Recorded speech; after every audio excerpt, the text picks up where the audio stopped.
Raz, dwa, trzy, cztery. Pyszna. Jakiś czas temu byłem we wrocławskim zoo, w Afrykarium. Jeśli ktoś z Was jeszcze nie miał okazji odwiedzić wrocławskiego ogrodu zoologicznego, a zwłaszcza tego ogromnego, modernistycznego budynku, który właśnie nazywa się Afrykarium, to serdecznie zachęcam. Nie zdradzam, co jest w środku. W sensie, jak nie słyszeliście o tym, to sobie wygooglujcie. Jak nie byliście, a słyszeliście, zapraszam.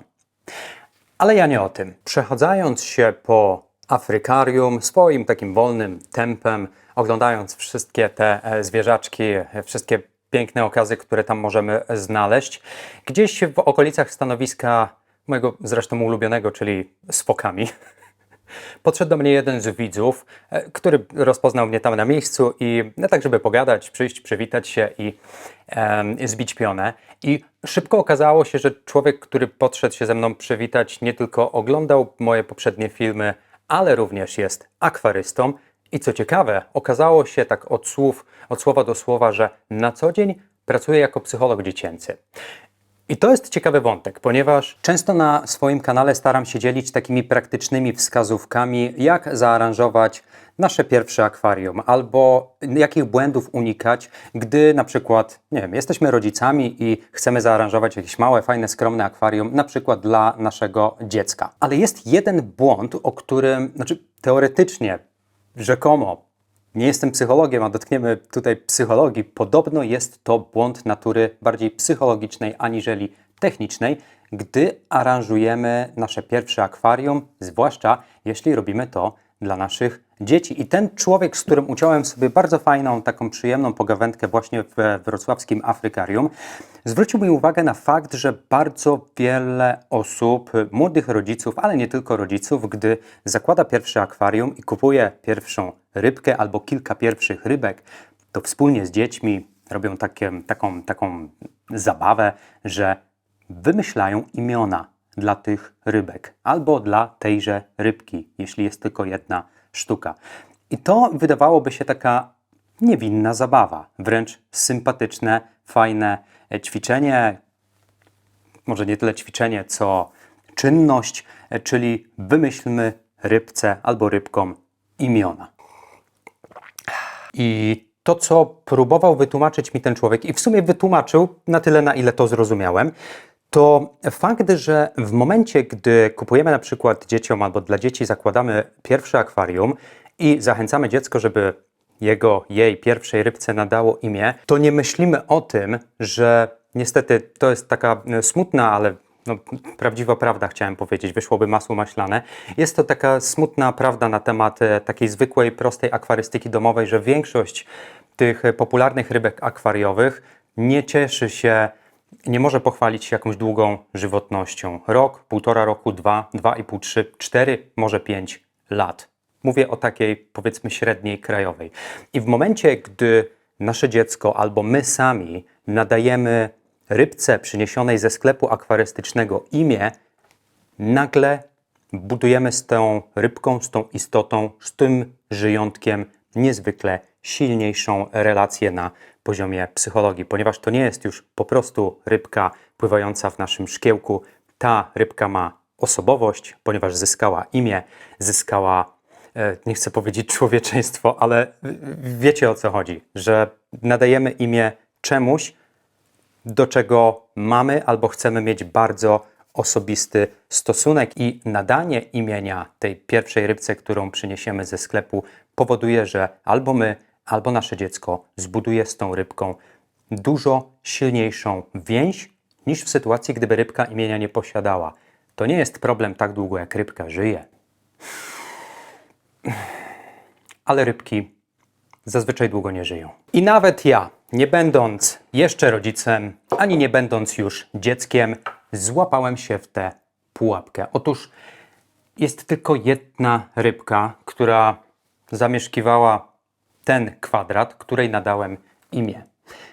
I to był poniekąd błąd, ponieważ ta rybka niedawno odeszła, w sensie zdechła. I rzeczywiście pożegnanie się, jakby zaakceptowanie tego faktu, że ta konkretna jedna rybka spośród chyba 90 innych, które posiadam, miała imię, spowodowało, że zrobiło mi się naprawdę smutno.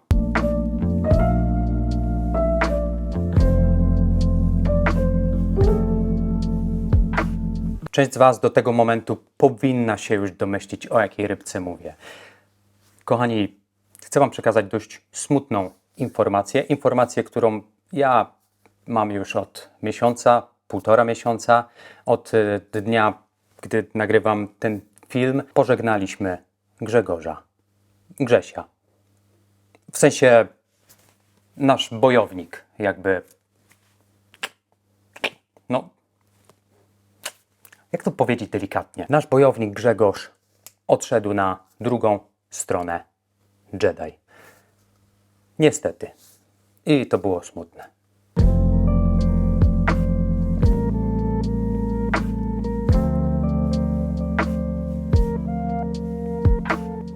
Jeśli miałbym w kilku słowach powiedzieć, jaki był Grzegorz, to był to jeden z tych bojowników, którzy mieli w sobie takie niezmierzone, ogromne pokłady energii. Oczywiście taka i podobne sytuacje będą zdarzać się w sumie zawsze, bo podstawą istnienia na świecie jest to, że wszyscy podlegamy jednemu czynnikowi, czyli przemijaniu.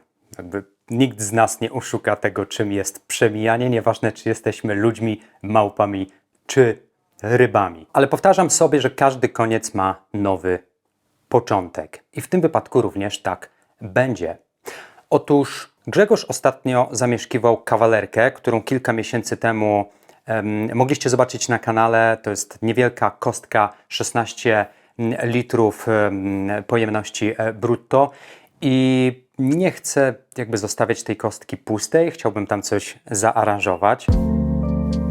Szkiełko, które dziś bierzemy na warsztat, to klasyczna kostka o wymiarach 25 na 25 na 25 cm.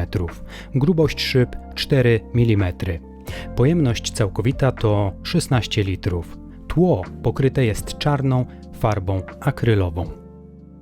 Dobra, wiemy już, co jest do zrobienia, a przynajmniej jaka jest nasza baza. Także bierzmy się do roboty. Ok, lećmy z tym po kolei. Plan jest ambitny, ale też bez szaleństw, nie? Bez szaleństw. Tak jakby na chillu. Mam w głowie ustaloną kolejność działań. Staram się nie wykoleić tej kolejności, w sensie nie zmieniać tej kolejności, bo jest tutaj kilka rzeczy, które muszą się wydarzyć i kilka rzeczy, które nie powinny się wydarzyć. Zacznę od tych, które się nie powinny wydarzyć. Kiedy opróżnię ten zbiornik z wody, to ta woda nie powinna trafić z powrotem do wodociągów, czy tam do toalety. Zachowujemy wodę, podobnie jak zachowujemy podłoże. Podobnie jak zachowujemy ten filtr, w sensie nie czyścimy go. Otóż nie będę robił kompletnego resetu, czyli nie będę czyścił szyb tam, nie wiem, jakimiś środkami, nie będę tego czyścił do zera, ponieważ w środku są krewetki, które chcę, aby jeszcze dziś wróciły z powrotem do tego zbiornika i celem jest to, aby w trakcie lekkiej zmiany aranżacji zachować jak najwięcej korzystnych bakterii, które są w wodzie, w podłożu i w gąbce filtra. Delikatnie może tylko przeczyszczę szyby, natomiast wszystkie pozostałe elementy wrócą, prawie wszystkie, wrócą do tego zbiornika w nieco może zmienionej formie. Dobra, czas start.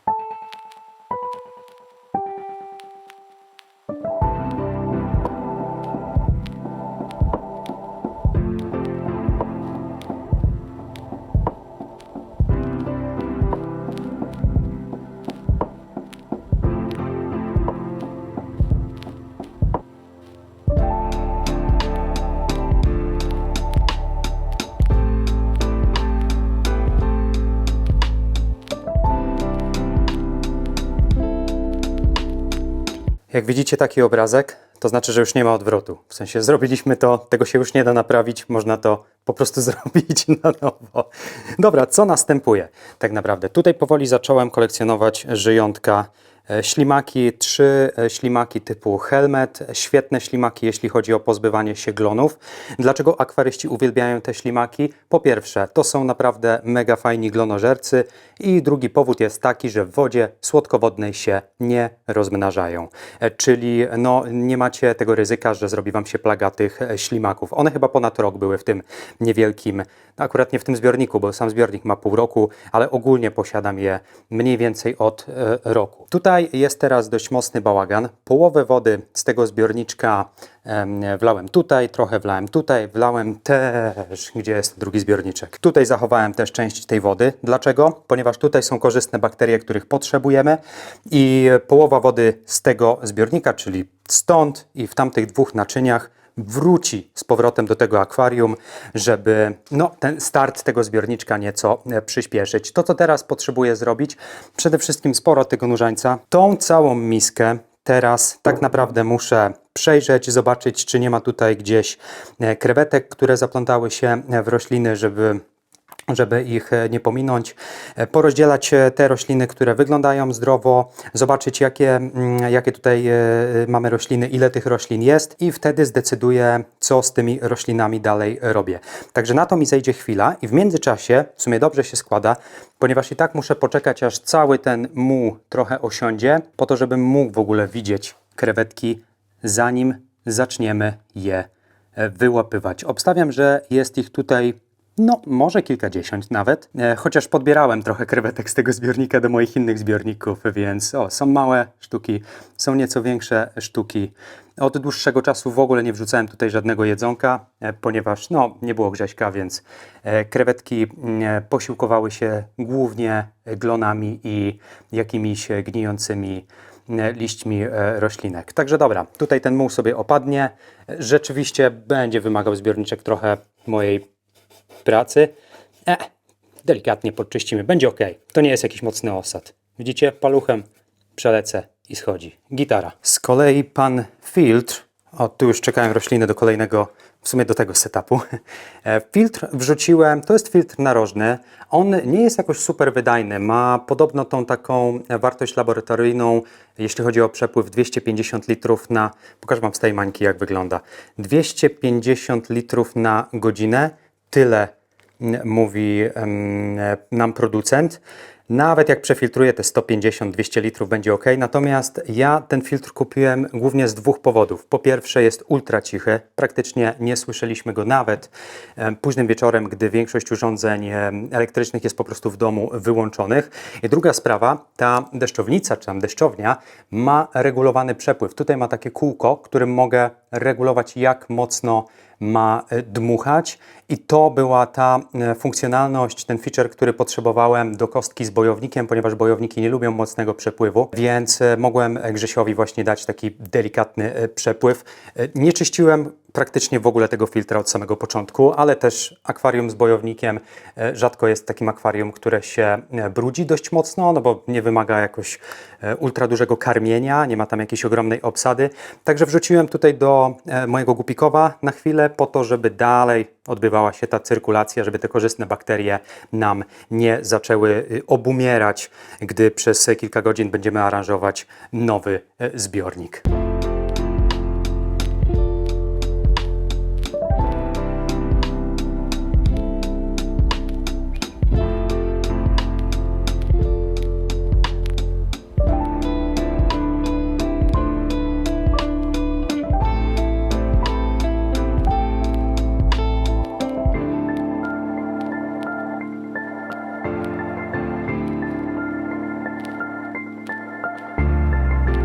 Ok.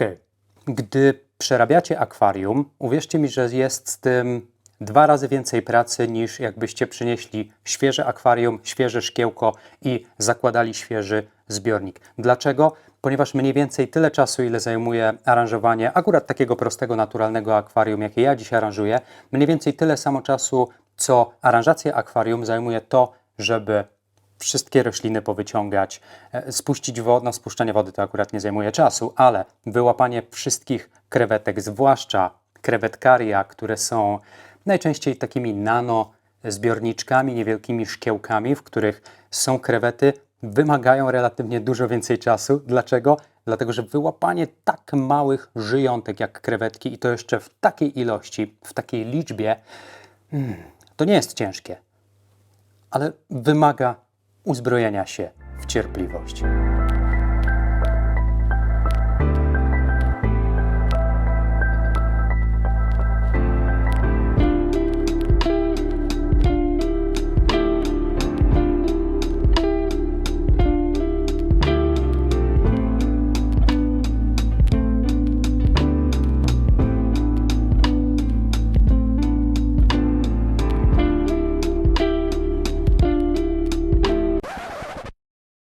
Many hours later.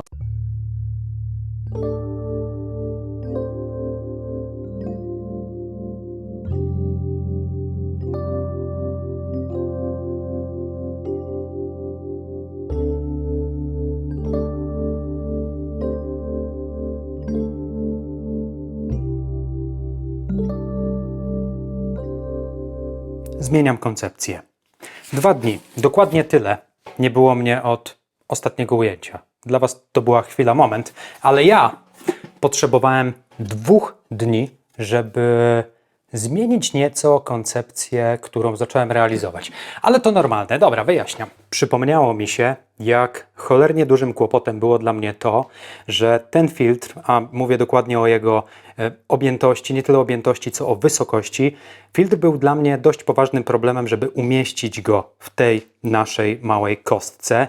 I teraz chcąc tutaj zrobić nieco wyższe podłoże, w sensie grubsze podłoże, miałbym z tym problem, ponieważ pamiętam, że filtr sięgał mi prawie do samego dna i jeżeli chciałbym wyłożyć podłoże, w sensie górną wierzchnię jakimś piaseczkiem, to w ten filtr zaciągałby mi ten piasek. I pomyślałem więc, że swoją drogą, nie wiem, czy to zasługa tego filtra. Wcześniej chodził tutaj już i chodzi wciąż Pad Mini, który jest tam z tyłu skitrany. Dosłownie 2 dni po tym, jak dodałem tutaj ten filtr, woda mi się piekielnie ładnie wyklarowała. Swoją drogą, wszystkie krewetki, wszystkie ślimaki, czyli żyjątka, które były w tamtej małej kostce, oczywiście nie chciałem pozwolić, żeby 2 dni były w pojemniku z wodą, która nie jest dotleniana i tak dalej, wszystkie wrzuciłem tutaj, do mojego nurzańcowego lasu. Teraz już nie wiem, gdzie są te krewetki, w sensie nie będę w stanie ich odróżnić od krewetek, które już tutaj wcześniej były. Tak więc prawdopodobnie wezmę jakieś randomowe krewetki, te, które mi się nawiną pod siatkę. A te, które zostaną w tym zbiorniku, myślę, że również będą szczęśliwe. Także robimy, moi drodzy, malutkie nano akwarium, w którym nie będzie filtra. I ktoś powie, ale jak to nie ma filtra? O jak krewetki będą oddychać? Spokojnie, spokojnie. Krewetki będą oddychać. Było dużo zastrzeżeń, gdy aranżowałem moją małą szklaną, nie kulę, ale pokażę Wam. Wiem, że już miesiące tego nie pokazywałem. Tu jest dzbanek z Ikei. W sumie, jak się okazało, nie z Ikei, tylko z Action.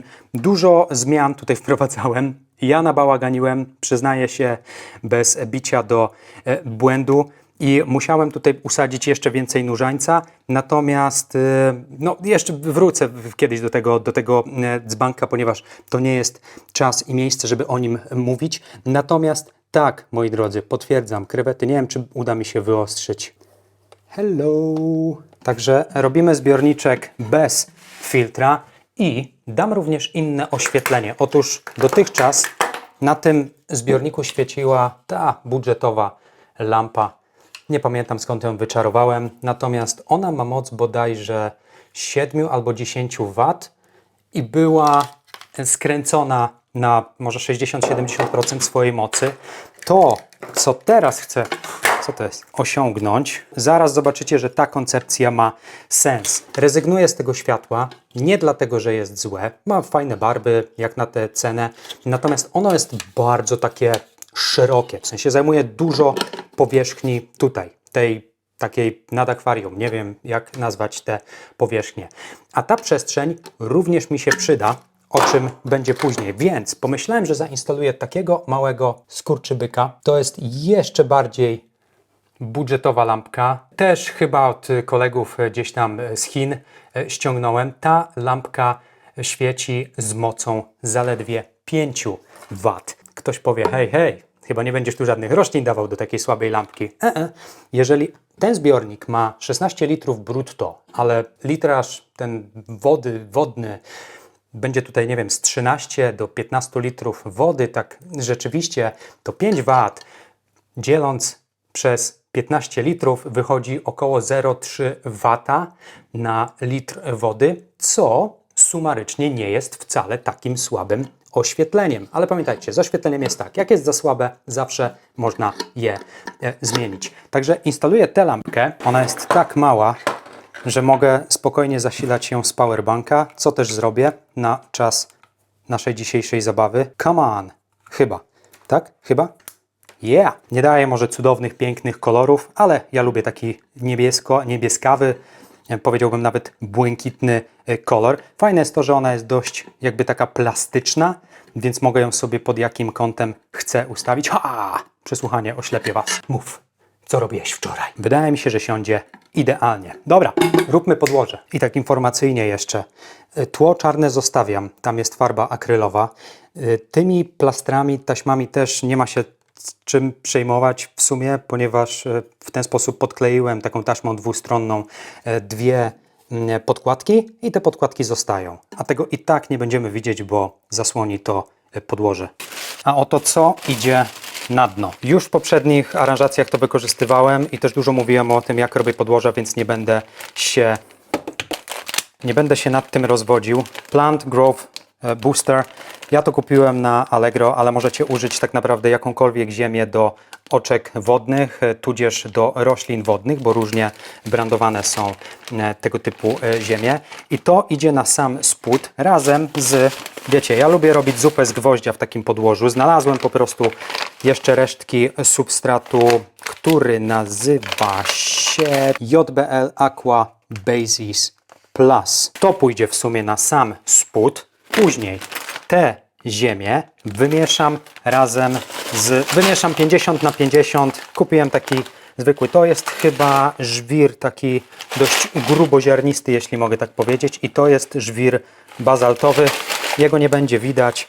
Tak naprawdę daję go pół na pół z ziemią po to, żeby woda łatwiej cyrkulowała w tym podłożu, żeby nie robiło się zbyt wiele stref beztlenowych. I to jest mój sprawdzony sposób na to, żeby przez kolejny rok, w zależności oczywiście ile tego dam, ale przez kolejny rok, powiedzmy od 8 miesięcy do 12 miesięcy mieć spokój, żeby rośliny miały wystarczająco dużo mikro i makro elementów do wzrostu. Co ten telefon tu? Więc tak naprawdę to nam zrobi robotę. Górę przykryjemy dobrze Wam znanym, jeśli widzieliście moje poprzednie filmy, piaseczkiem takim kwarcowym, który najbardziej kolorystycznie przypomina mi piasek na plaży, na plażach w Hiszpanii, do których lubię wracać myślami. Więc to pójdzie na samą górę, ponieważ musimy jakoś przykryć jakąś warstwą tę ziemię i ten substrat, żeby to nie zaczęło nam się wydostawać do słupa wody, więc to będzie tą pokrywą, którą to wszystko przykryjemy, w której będziemy sadzić rośliny. I znalazłem też w sklepie akwarystyczny taki fajny, niewinnie wyglądający, tani żwirek dekoracyjny. On nie posiada żadnych właściwości takich organicznych, typu nie ma żadnych makro, mikro, ale to, co mi się spodobało, poza ceną oczywiście, to jak zróżnicowany wielkościowo i kolorystycznie jest ten żwirek. Dobra, zróbmy teraz magię z tym wszystkim. Okay.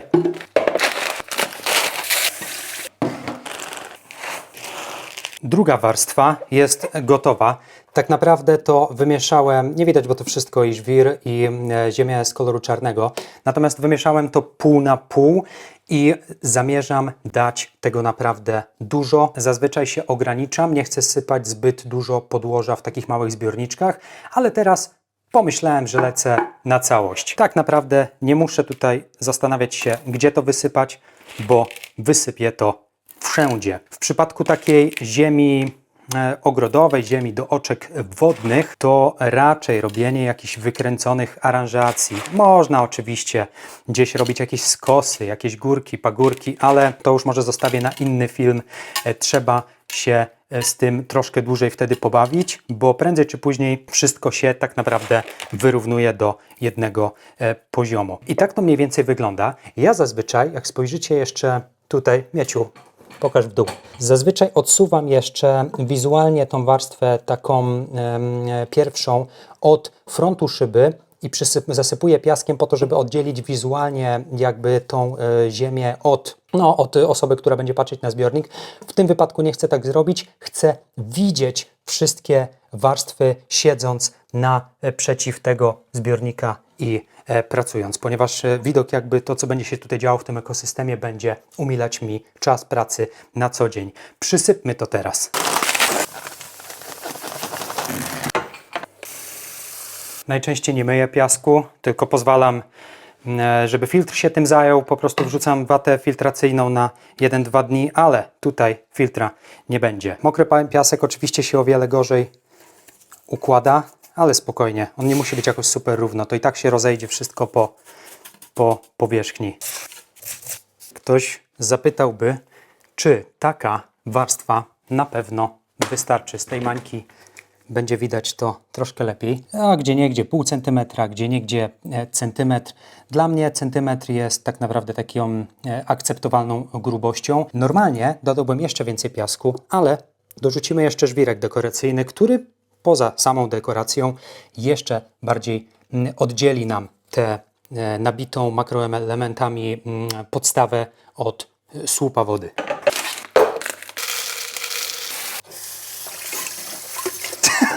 Chyba sobie zgiąłem, kurczę, mój super profesjonalny tool.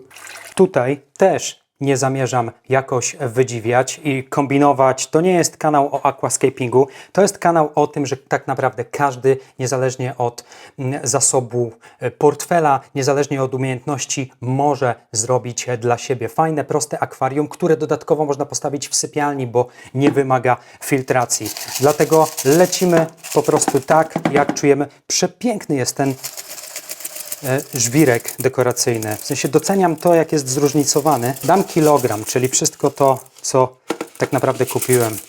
Jeszcze trochę.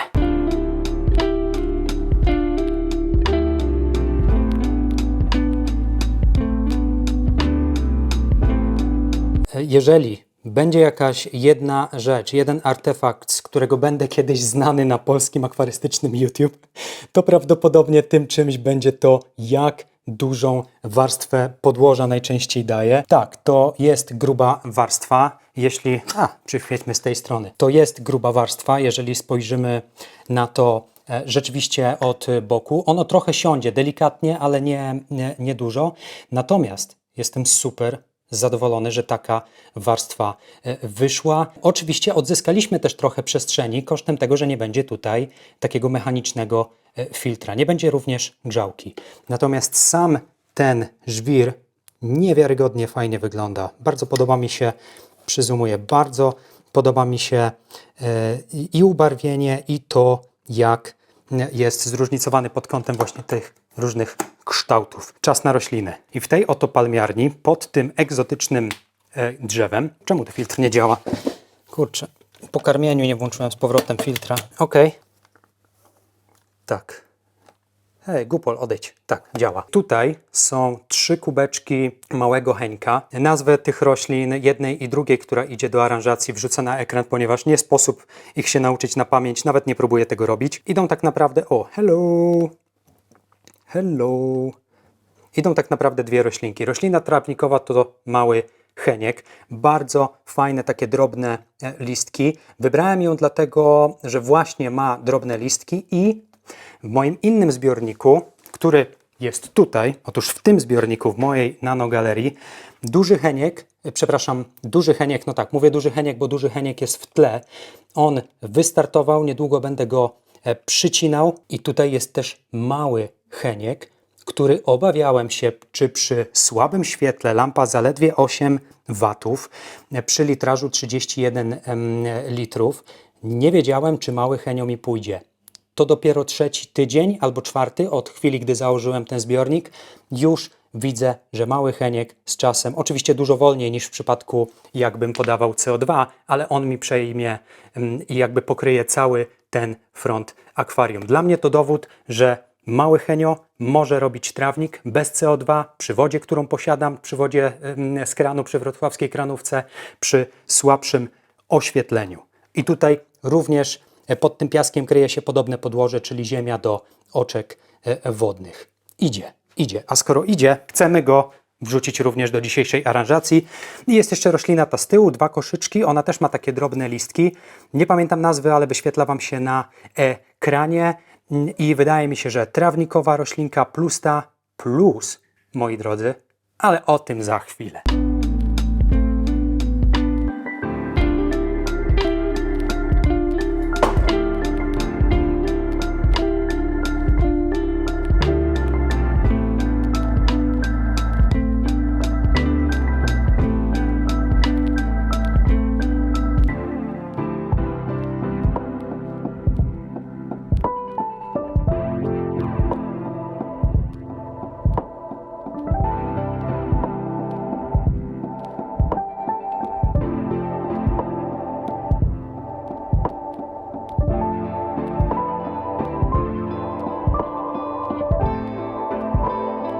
Jak to mówi ktoś mądry, nie oceniajmy dnia przed zachodem słońca i podobnie nie oceniajmy jeszcze tego efektu, bo to w sumie jeszcze nie jest efekt końcowy.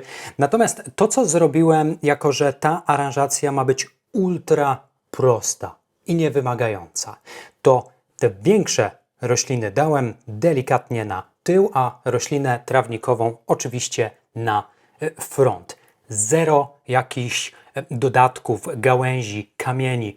Ten litraż, można takie litraże małe, znam ludzi nie tylko na polskim, ale też na zagranicznym YouTube, akwarystów, którzy robią świetne aquascaperskie aranżacje, nawet w takich małych mikrozbiorniczkach, ale mój styl jest trochę inny, naturalnie, bez fajerwerków. I jeśli byśmy się przyjrzeli, zaraz to zobaczycie, tutaj, w tym miejscu zostawiłem nieco... Dobra, pokażę Wam. Mówię o tym miejscu. Tutaj zostawiłem taki kwadracik, nie dlatego, że ja tam będę coś sadził, ale dlatego, że na tej ściance tutaj zawiśnie nasz inny filtr, jeżeli mogę to nazwać filtrem.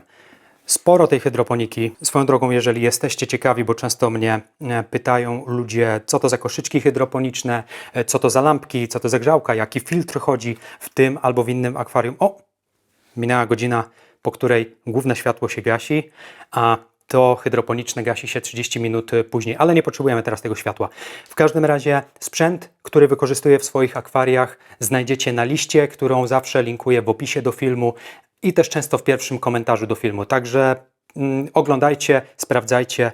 Tutaj muszę się dostać, przebić się przez, to jest chyba jakiś lododendron czy rododendron, nie wiem jak to się nazywa.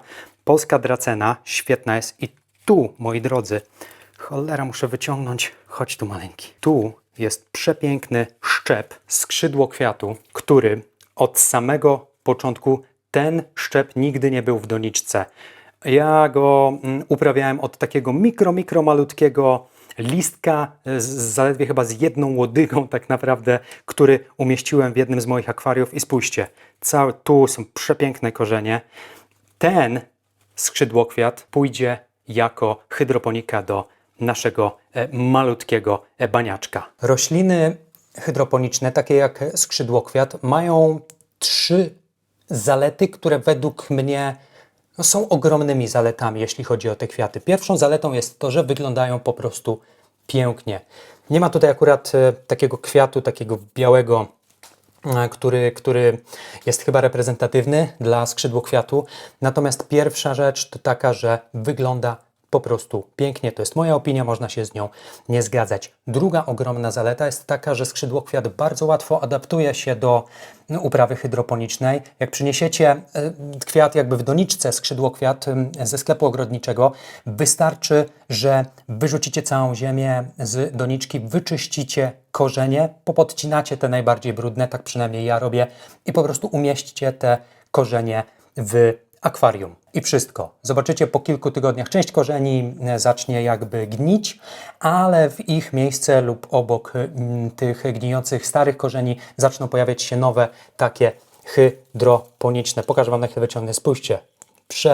piękne korzenie, już zaadaptowane do uprawy w wodzie. I trzecia ogromna zaleta jest taka, że skrzydłokwiat, podobnie jak monstera, podobnie jak potos, czyli te kwiaty, które u mnie są na hydroponice w przeważającej ilości, one bardzo szybko rosną. Te korzenie bardzo szybko się tam, wiecie, rozrastają.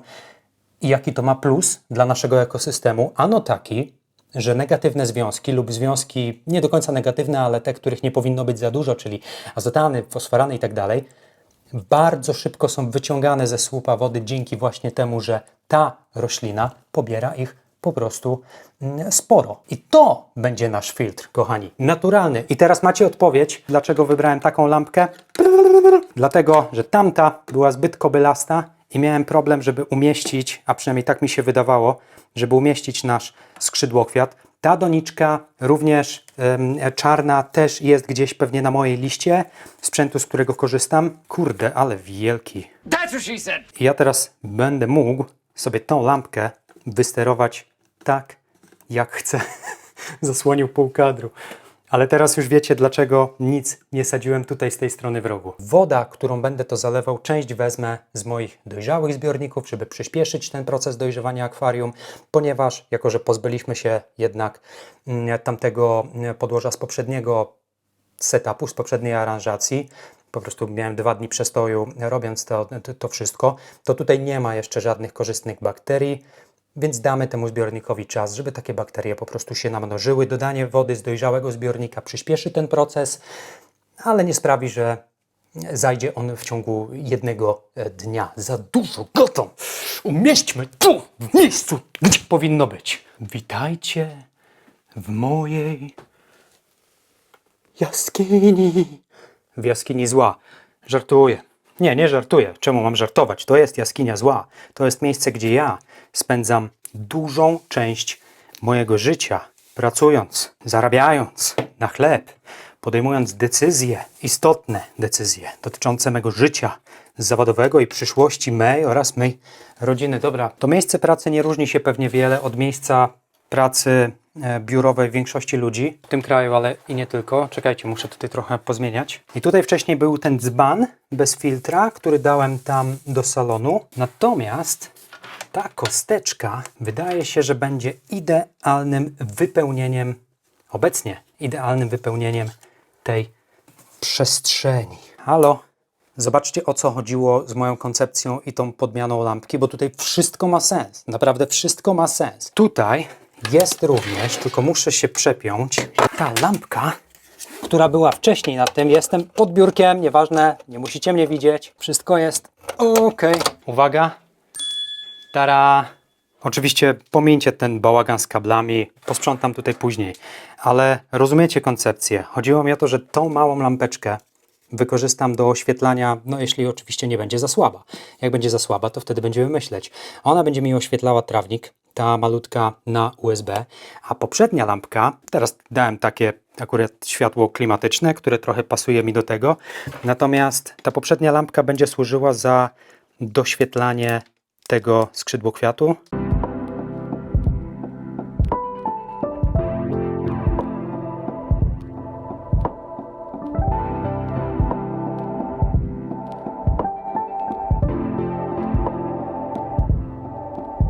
Okej. Niewiarygodnie podoba mi się to, naprawdę niewiarygodnie mocno podoba mi się to, że akurat ta lampka, i nie wiedziałem, że ta taniocha z Chin, ona daje takie, powiedzmy, purpurowe, fioletowe, dobra, ja nie wiem dużo o kolorach, nie jestem dobry w nazewnictwie, jeśli chodzi o kolory, natomiast no, takie trochę fioletowo-purpurowo-różowe, ok? Umówmy się, a wy już w komentarzach wybierzcie, jaki to w rzeczywistości jest kolor. Niewiarygodnie fajne jest to, że ta lampeczka meczuje mi kolorystycznie z jedną z barw, które mogę ustawić na tych LEDach, które mam przy biurku, więc mam taki jakby temat, który się powiela w kilku miejscach i prawdopodobnie zostawię nad skrzydłokwiatem właśnie taką tajemniczą poświatę, jeżeli chodzi o zbiornik. Pierwsza rzecz to to, że ten koszyczek z tyłu, jako że jest czarny, bardzo ładnie zgubi nam się na czarnym tle. Oczywiście zaraz po zalaniu akwarium prawdopodobnie większość zbiorników, które są zalewane, I jeżeli Wy też to zrobicie, będzie wyglądało mniej więcej tak. Roślinki oklapłe, nic tutaj się nie dzieje, troszkę smutno, pusto, nie ma tutaj kompletnie jeszcze żadnego życia. Ale tak ma być. Oczywiście teraz widzę, ile tego substratu dałem. Będzie ok, będzie ok. Jeżeli te rośliny się przyjmą, to dzięki takiej ilości substratu absolutnie nie zrobię nic z tym zbiornikiem przez kolejne bardzo długie miesiące, jeśli nie lata. I co teraz następuje? Teraz, moi drodzy, uzbrajamy się w cierpliwość, pozwalamy temu i skrzydłokwiatowi, żeby zaadaptował się do nowego zbiorniczka. Pozwalamy wszystkim roślinom, które tutaj zasadziliśmy, również się zacząć adaptować. Tutaj pływa już troszkę takich liści, jakie się podczepiały w czasie sadzenia, w czasie zalewania. Ja zwyczajowo nie usuwam tych liści, dlatego żeby one zaczęły gnić. A ktoś pomyśli, no czemu liści nie wyciągasz? Tutaj nie ma jeszcze żadnych korzystnych bakterii. A nawet jeżeli dodam tutaj korzystne bakterie, znaczy są, ponieważ użyłem trochę wody z dojrzałego zbiornika, ale właśnie o to chodzi, żeby w tych pierwszych dniach wrzucić coś bakteriom, tym nitryfikacyjnym i innym korzystnym bakteriom do pożywienia, do tego, żeby miały co jeść. A co jedzą takie bakterie? No oczywiście jakieś zgniłe liście, jakieś odpady i tak dalej, i tak dalej. Zostawiamy to na tydzień, w sensie w moim przypadku to będzie tydzień, w waszym przypadku to będzie kilka sekund. I do zobaczenia za 3, 2, 1 i hopa! Jesteśmy. To nie był tydzień, to nie były 2 tygodnie, to nie było nawet 3 tygodnie. Miesiąc z hakiem. Dokładnie na tyle czasu pozostawiłem ten zbiornik, żeby dojrzewał. I moi drodzy, jeżeli ja mówię, że zostawię zbiornik, żeby dojrzewał i nie będę z nim absolutnie nic robił, to dokładnie to mam na myśli, co widać na załączonym obrazku. Widzicie, jak sporo wody wyparowało. Ja nie ukrywam, że kilka razy dolewałem wodę, więc to nie jest tak, że przez miesiąc ubyło tylko tyle litrażu. To, co jeszcze rzuca się w oczy, to to, że rośliny bardzo powolutku, ale jednak zaczynają się adaptować. Zwłaszcza obawiałem się tego małego Heńka, czy ta roślina trawnikowa przy tym niewielkim światełku w ogóle zacznie mi iść. Teraz obaw mam zupełnie tyle co zero, czyli prawie w ogóle nie mam obaw. Szyby. Rzeczywiście zwróciliście na pewno uwagę na szybę, że ogólnie ten zbiornik po tym, jak zostawiłem go na tak długi czas, kompletnie nic z nim nie robiąc, wygląda, jakby potrzebował trochę opieki. Za chwilę zaadresujemy ten problem brudu, przybrudzonych szyb, niewystarczającej ilości wody po to, żeby wpuścić naszych mieszkańców. To, co z ciekawszych rzeczy zauważyłem, to to, że glony jako takie, poza oczywiście okrzemkami, które nie wiem, czy to jest kwestia wody, jaką posiadam tutaj w tym rejonie, w którym mieszkam. Natomiast jeżeli chodzi o okrzemki, jest to rzecz absolutnie normalna. To jest taki brązowy nalot na różnych dekoracjach, roślinach, na szybach. Okrzemki pojawiają się niemal w każdym zbiorniku, który zakładam. Pan skrzydłokwiat, zmieniłem jednak tą lampkę na taki kolor bardziej neutralny, jeżeli mogę tak powiedzieć. Pan skrzydłokwiat zaczął naprawdę nam tutaj rozkwitać. Może nie w sensie dosłownym rozkwitać, ale bardzo, w sumie nawet zabawnie to wygląda, jak te kilka kikutów pręży się do tej lampy u góry, natomiast te dolne tak jakby ściągało w stronę światła tego, które znajduje się nad taflą wody. Przede wszystkim nie zamierzam tutaj, jeden z liści właśnie widzę, przygrzało tego skrzydłokwiatu. Nie zamierzam tutaj jakoś bardzo pielęgnować tego wszystkiego, w sensie oczywiście pielęgnować. Słowo pielęgnować ma różne oblicza. Natomiast, tak jak powtarzałem pewnie wielokrotnie w różnych filmach, nie zależy mi na tym, żeby akwarium wyglądało super perfekcyjnie. Zwłaszcza gdy moim stylem jest robienie właśnie takich zbiorniczków naturalnych. Pozwalam naturze przejąć tutaj inicjatywę. Wiadomo, że trochę liści się poodczepia, trochę roślin, łodych zacznie podgniwać, podgniwać? Przepraszam, nie ma takiego słowa. Zacznie gnić, ale tak właśnie natura zachowuje się również w swoim, masło maślane, ale powiem, naturalnym środowisku. Jeśli chodzi o ten osad, oczywiście polecam Wam, jak zakładacie pierwsze akwarium, czy którekolwiek akwarium, chociaż jeżeli to już jest Wasze któreś akwarium, to pewnie to już wiecie. Ja ten osad, do usunięcia tego osadu korzystam z takiej, pokażę Wam, z takiej zwykłej, kuchennej gąbki. Oczywiście część osób zwracało mi uwagę na to, że ta gąbka, jeżeli wykorzystujecie tą stronę taką szorstką, którą ja wykorzystuję, jest ryzyko, że może delikatnie porysować szyby akwarium. Ja mam to gdzieś, ale jeżeli chcecie uniknąć ewentualnego właśnie jakiegoś porysowania szyby, no to być może używajcie tej łagodniejszej strony albo znajdźcie jakieś specjalne środki. Ja sobie ułatwiam życie, nawet kosztem tego, że czasem mogłaby się pojawić jakaś ryska, ale nie narzekam, nie zauważyłem tego. I tak naprawdę cała moja praca polega na tym, żeby delikatnie poprzeciągać właśnie tą gąbeczką po tych krawędziach. Ten osad, który zbiera się właśnie na szybach akwarium, gdy woda odparowuje, zwłaszcza w tych pierwszych tygodniach, to jest tak zwany biofilm.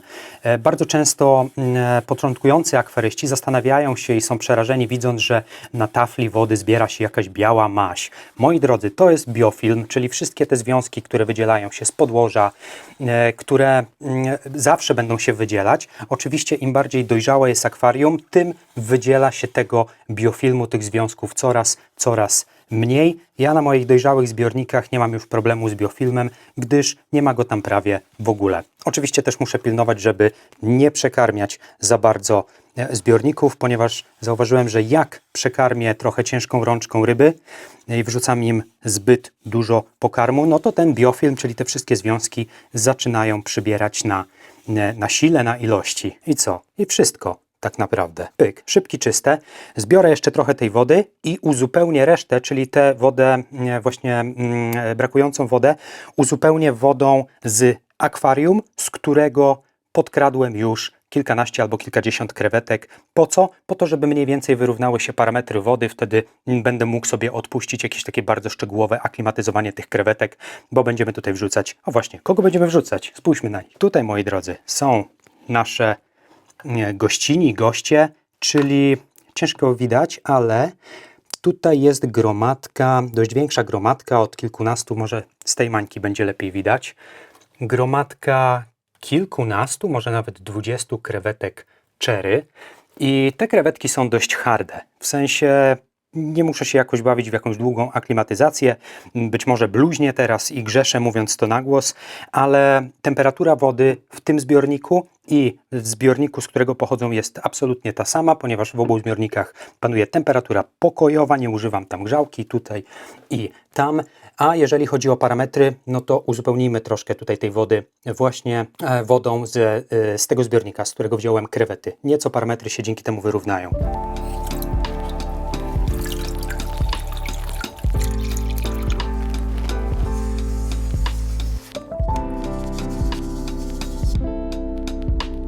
Jeszcze tutaj, jak zauważycie, trochę tych farfocli lata po moim sprzątaniu. I też pamiętajmy, że zbiorniki bez filtra, jako że nie ma aż takiej mocnej cyrkulacji, czasem nie ma jej prawie w ogóle, więc jak tylko coś poprawicie albo zabełtacie delikatnie wodą, to trochę dłużej, więcej czasu zajmuje to, żeby te wszystkie farfocle popadały gdzieś na dno. I jesteśmy gotowi, nasz minimalistyczny kadr, tylko rośliny, podłoże i przestrzeń dla krewetek. Są już tutaj nasze koleżanki, także zapraszamy koleżanki do środka i zobaczmy, jak się przyjmie. Uwaga, 3, 2, 1. Ten rogatek wrzuciłem, żeby się tak nie stresowały. Ok, wszystkie są w środku. Hej, koleżanki. Oczywiście będą trochę w szoku, ale dajmy im czas. Myślę, że im się tutaj spodoba. Kurczę, ile ich tutaj jest w sumie? I teraz jak zapytacie mnie, czy taki 16-litrowy baniaczek wystarczy na krewetkarium? W zupełności. Naprawdę. To więcej niż te krewetki potrzebują do szczęścia. Czy mi się wydaje, czy one trochę sprawiają wrażenie, jakby niewzruszone zostały przetransportowane do zupełnie nowego świata, a mimo wszystko po prostu spłynęły na dno i wzięły się od razu do roboty. Wspaniałe są krewetki cherry, niezależnie od tego, w jakich zbiornikach je trzymamy. Ok, wygląda na to, że nasza kompozycja, czyli akwarium, które będzie mi umilać czas pracy, gdy będę pracował na tym biureczku, właśnie została zrealizowana. Oczywiście, jak w przypadku naturalnych zbiorników, ten efekt, który ja chcę uzyskać, no, będę musiał dać temu zbiornikowi dużo więcej czasu po to, żeby ta roślina z tyłu zaczęła ładnie tutaj nam budować kompozycję na drugim planie. A może się pomyliłem, może ona nie będzie aż tak trafnym wyborem, jeśli chodzi o drugi plan. Zobaczymy. To, co jeszcze jest ciekawe, to skrzydłokwiat, który wypuścił ten jeden korzeń, którym już dobija. Tam z tyłu jest jeszcze drugi, który już dobija do podłoża. Jestem pewien, że skrzydłokwiat będzie nam robił naprawdę bardzo fajną filtrację. Świetnie, jestem zadowolony. Dorzuciłem też właśnie kilka ślimaków już w trakcie dojrzewania zbiornika. Tam nie wiem, czy uda mi się wyostrzyć i pokazać, ale tam jeszcze w małym Henku jest ślimaczek, którego uwielbiam, mianowicie jest to świderek. Przepięknie mi teraz rozświetla ta cała kompozycja, ten najsmutniejszy chyba, najbardziej ciemny i ponury kąt w moim mieszkaniu. A teraz jest to jeden z najciekawszych kątów. Można by się spierać, czy zakładanie tak małej kostki bez filtra w ogóle ma sens. I pewnie znalazłoby się tyle opinii na ten temat, ilu akwarystów byśmy zapytali. W moim przypadku ten niewielki zbiornik miał spełnić konkretną potrzebę, jaką posiadam. Chodziło głównie o to, aby wprowadzić nieco życia do ciemnego, smutnego kąta w miejscu, w którym na co dzień pracuję. Postawienie kostki na biurku w sypialni ma pewne ograniczenia. Po pierwsze, nie mamy zbyt dużo miejsca, ponieważ to przestrzeń głównie do pracy. Po drugie, lokalizacja biurka zaraz obok łóżka w sypialni powoduje, że jakikolwiek filtr byłby dla mnie uciążliwy w nocy. Kiedy jednak patrzę na efekt końcowy, to widzę skromny, naturalny ekosystem wodny, w którym gromadka uroczych krewetek nie tylko cieszy oko, ale też działa kojąco na emocje.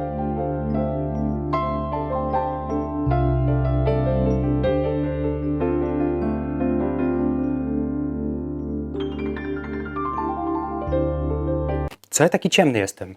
Darek, światło. O, lepiej. Dzisiejszy epizod dobiegł końca. Jeśli uważacie, że ten czas, który spędziliście dziś ze mną, nie był czasem zmarnowanym, to będę jak zawsze stokrotnie wdzięczny i będę kłaniał się nisko w pas wszystkim tym z Was, którzy pomogą algorytmom z YouTube'a jakoś popchnąć ten film dalej do ludzi, którzy być może jeszcze nie interesują się akwarystyką, ale być może zaczną, jak to obejrzą. I dziękuję serdecznie za każdą jakąkolwiek aktywność pod tym i innymi filmami, lajki, suby, komentarze, podbicia, tą taką funkcjonalnością na YouTubie, gdzie można podbijać filmy. Słyszymy się niedługo, a swoją drogą, ja ten film publikuję 1 stycznia, więc jeżeli ktoś z Was ogląda to właśnie na początku 2026 roku, ale nawet jeżeli ktoś ogląda to dużo później, nie wiem, w połowie roku albo w 2027, tudzież 2028 czy 2029, to w sumie zawsze jest dobra okazja do tego, żeby złożyć sobie życzenia. I z tego miejsca zarówno Wam, ale także sobie życzyłbym, żebyśmy ja, Wy, my, niezależnie od tego, co się dzieje i niezależnie od tego, jak niepewne są czasy, w których obecnie żyjemy, życzmy sobie, żebyśmy nigdy nie tracili wiary w siebie. Czy to symboliczne, że akurat w tym momencie zgasła lampa? Życzmy sobie tego, żeby wiara w nas, we mnie, w Was nigdy nie zgasła jak ta budżetowa lampa na mojej nano galerii. Wszystkiego dobrego, dziękuję za dziś i oczywiście dbajcie o siebie i innych. Cześć!